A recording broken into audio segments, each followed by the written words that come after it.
কাবড় যাত্রা রয়েছে নীলকণ্ঠ পাহাড়ের মধ্যে যেমন এই সবাই যাইতেছে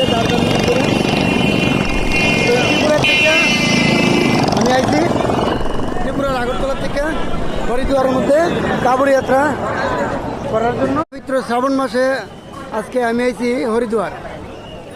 এখানে আমাদের ভারতবর্ষের প্রত্যেকটা এলাকার থেকে প্রত্যেকটা জায়গার থেকে মানুষ গঙ্গা নদীর মধ্যে স্নান করেছিরা জল লইছিরা যে যার যার মতো পছন্দের শিব মন্দিরে গিয়েছিরা ভগবান সঙ্গে জল চলে গিয়েছে ডাক কাবর যতক্ষণ না পর্যন্ত মন্দিরের মধ্যে জলটা চড়াইব ততক্ষণ না পর্যন্ত এটা জুড়তে থাকবো। একজনের পরে একজন একজন জুড়তে থাকবো। একজন শেষ হলে আরেকজন তো মানে নদীর থেকে জলটা লোয়ার পর সঙ্গে সঙ্গে তারা জুড়তে থাকবে, এটা ডাক কাবর। আর অনেকে কান্দের মধ্যে ঝোলা লইয়ে যা, এই যে তারা এটার মধ্যে জল আছে,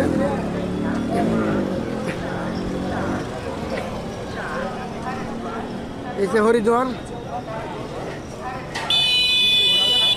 ভিডিও করার উদ্দেশ্য হয়েছে যে ত্রিপুরার মানুষ দেখুক যে বহিরাজ্যে কাবড় যাত্রার মধ্যে কীরকম আনন্দ করা হয়। আমি আগরতলার থেকে ত্রিপুরা রাজ্যের হরিদ্বার থেকে জল লইছিরা নীলকণ্ঠের মধ্যে চড়াই করব।